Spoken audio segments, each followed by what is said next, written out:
Hello and अस्सलाम वालेकुम, this is Varisha Zulfikar. पिछली वीडियो में हमने ये बात की थी कि अगर हम टर्की का वीज़ा पाकिस्तान से अप्लाई करना चाहते हैं तो उसका क्या प्रोसेस है। और आज मैं आपको ये बताऊंगी कि अगर आप पाकिस्तानी रेजिडेंस हैं और आप यूएई में रहते हैं, आपके पास एमिरेट्स आईडी है, तो आप टर्की का वीज़ा कैसे अप्लाई करेंगे। सबसे पहला स्टेप ये है कि आप VFS की वेबसाइट पर जाएंगे, जिसका लिंक आपको डिस्क्रिप्शन बॉक्स में मिल जाएगा। आप उस वेबसाइट पर जाएंगे, वहाँ से ऑनलाइन फॉर्म डाउनलोड करेंगे। ऑनलाइन फॉर्म डाउनलोड करने के बाद उसको फिल करेंगे और फिर VFS की ही वेबसाइट से आप अपना अपॉइंटमेंट बुक करवाएंगे। आपको जब अपॉइंटमेंट की डेट मिल जाती है तो आप अपने सारे डॉक्यूमेंट्स लेकर वहाँ पर जाते हैं। VFS ग्लोबल बेसिकली एक सर्विस प्रोवाइडर कंपनी है। जैसे पाकिस्तान में हम जेडीज़ के पास जाते हैं, VFS पाकिस्तान में भी काम करता है, लेकिन स्पेशली जब हम यूएई की बात कर रहे हैं तो वहाँ पर स्पेसिफ़िक कंट्रीज़ हैं जिनके वीज़ा के लिए VFS ही डील करता है। आप डायरेक्ट एम्बेसी में जाकर अपने डॉक्यूमेंट सबमिट नहीं करवाते। अब वो डॉक्यूमेंट जो इस फॉर्म के साथ लगेंगे उसकी बात कर लेते हैं। अगर आप दुबई में रहते हैं, एमिरेट्स आईडी होल्डर हैं, तो आपकी एमिरेट्स आईडी साथ जाएगी, आपका पासपोर्ट साथ जाएगा। पासपोर्ट पर आपके दुबई का वीज़ा होना चाहिए, वैलिड वीज़ा होना चाहिए। इसके साथ साथ जो आपकी एमिरेट्स आईडी है उसकी वैलिडिटी एटलीस्ट 6 मंथ्स होनी चाहिए। प्लस जो आपका पासपोर्ट है उस पर 2 ब्लैंक पेजेस होने ही चाहिए। अगर 2 ब्लैंक पेजेस नहीं हैं तो आपको दूसरा पासपोर्ट अप्लाई। अगर आप वहाँ पर किराए पर रहते हैं तो आपका टेनेंसी एग्रीमेंट लगेगा। और अगर आप यूएई में शेयरिंग पर रहते हैं तो आपको उसका प्रूफ देना होगा एक लेटर के ज़रिए कि आप शेयरिंग पर कहाँ रहते हैं, कितने अरसे से रह रहे हैं। बैंक स्टेटमेंट 4000 दिरहम्स का रिक्वायर्ड है और 6 मंथ्स का बैंक स्टेटमेंट आपको देना होगा। जिस वक्त आप वीज़ा अप्लाई कर रहे हैं उस वक्त एटलीस्ट आपके बैंक अकाउंट में 4000 दिरहम्स होने चाहिए। अगर हस्बैंड वाइफ साथ में ट्रैवल कर रहे हैं तो आपको अपना मैरिज सर्टिफिकेट देना होगा। और अगर वाइफ हस्बैंड की मर्ज़ी से ट्रैवल कर रही है तो हस्बैंड की तरफ से एक कंसेंट लेटर जाएगा जो आपको A4 साइज़ के ब्लैंक पेपर पे लिखना होगा। उस पर अपने सिग्नेचर्स करने होंगे और वो डॉक्यूमेंट्स के साथ एम्बेसी में सबमिट करवाना होगा। मेडिकल इंश्योरेंस आपका जाएगा। मेडिकल इंश्योरेंस के हवाले से मैं आपको थोड़ा सा डिटेल में इस वीडियो के एंड में बता दूंगी। फ़ोटोग्राफ्स आपकी जाएंगी 2 वाइट बैकग्राउंड में, जिसका साइज़ होगा 5x6। 5 वर्किंग डेज़ में आपका वीज़ा आ जाता है। आपको इसके साथ अपनी टिकट रिजर्वेशन शो करनी होगी, जो आप किसी भी ट्रैवल एजेंट के थ्रू रिजर्वेशन करवा सकते हैं। 50 दिरहम्स वो आपसे चार्ज करेगा। booking.com पर जाकर आप अपना होटल रिजर्वेशन करवा सकते हैं और जब एक बार आपका वीज़ा आ जाता है तो आप उस रिजर्वेशन को कैंसिल भी करवा सकते हैं। और अगर आपका इरादा है कि जब आप वहाँ पर जाएंगे तो आपको उसी होटल में स्टे करना है तो आप उसको फिर फर्दर कैरी भी कर सकते हैं।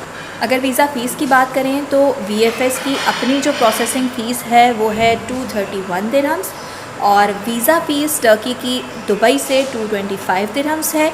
इसके बाद पासपोर्ट कोरियर किया जाता है, क्योंकि कोरोना की सिचुएशन है, फ़िज़िकली जाकर आप अपना पासपोर्ट रिसीव नहीं कर सकते, लेकिन कोरियर फ़ीस आपको देनी होगी। और कोरियर फ़ीस जो वो चार्ज करते हैं वो है 44 दिरहम्स। प्लस आपको SMS के ज़रिए ये बताया जाता है कि आपका पासपोर्ट एम्बेसी से वापस आ चुका है और इतने दिन में आपको रिसीव हो जाएगा। तो वो जो SMS आप रिसीव करना चाहते हैं तो उसके 8 दिरहम्स आपको एक्स्ट्रा देने पड़ते हैं। लेकिन अगर आप यही सारा काम एजेंट के थ्रू करवाते हैं तो आप आराम से करवा सकते हैं, क्योंकि वहाँ पर फ्रॉड या स्कैम्स इस तरह से पॉसिबल नहीं होते। सो वहाँ पर जो एजेंट्स होते हैं वो रिलायबल होते हैं। आप उनको 250 दिरहम्स फ़ीस देंगे तो वो आपकी सारी जो होटल बुकिंग है, टिकट रिजर्वेशन है, मेडिकल है और ये जो तमाम डॉक्यूमेंट्स हैं जो आपको ख़ुद से कलेक्ट करने पड़ रहे हैं वो आपको प्रोवाइड करके देंगे। और आप फिर भी ख़ुद ही जाकर VFS में अपना जो केस है वो पुट करेंगे, वो एजेंट के थ्रू आप नहीं करवा सकते, उसके लिए आपको फ़िज़िकली जाना पड़ेगा। जब आप VFS जाते हैं तो वहाँ पर आपका बायोमेट्रिक्स भी किया जाता है, आपके फ़ेस का भी बायोमेट्रिक्स किया जाता है और आपके फिंगरप्रिंट्स भी लिए जाते हैं।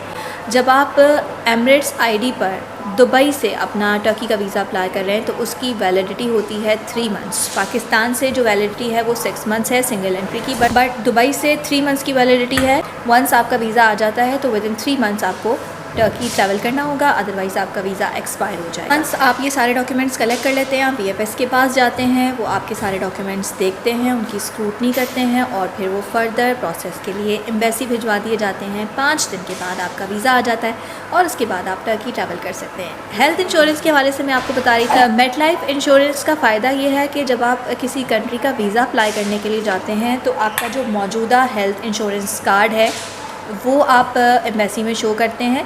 सो उससे आपको फ़ायदा ये होता है कि आपको अलग से इंश्योरेंस ख़रीदना नहीं पड़ता। लेकिन अगर आपके पास मेटलाइफ का इंश्योरेंस नहीं है, आपने किसी और कंपनी से अपना मेडिकल इंश्योरेंस लिया हुआ है, तो मोस्ट प्रॉबेबली आपको इंश्योरेंस बाय करना पड़े। बट ये जो मेटलाइफ का इंश्योरेंस है, इसके थ्रू अगर आप जाते हैं तो बहुत सारी ऐसी कंट्रीज़ हैं जिसमें आपको अलग से हेल्थ इंश्योरेंस ख़रीदना नहीं पड़ता, जिसमें मलेशिया, सऊदीया, टर्की, ओमान, ये सारी कंट्रीज़ शामिल हैं। अगर आप पाकिस्तान से टर्की का वीज़ा अप्लाई कर रहे हैं तो उसकी डॉक्यूमेंटेशन थोड़ी डिफरेंट होती है। लेकिन अगर आप एमिरेट्स आईडी पर एस पाकिस्तानी टर्की का वीज़ा अप्लाई कर रहे हैं दुबई से, तो उसकी डॉक्यूमेंटेशन में ये वो डॉक्यूमेंट्स हैं जो आपको रिक्वायर्ड होंगे। ये सारे डॉक्यूमेंट्स आप जमा करेंगे और VFS में जमा करवाएंगे। 5 दिन के बाद आपका वीज़ा आ जाएगा, जैसे इससे पहले भी मैंने आपको बताया, और उसके बाद आप ट्रैवल कर सकते हैं।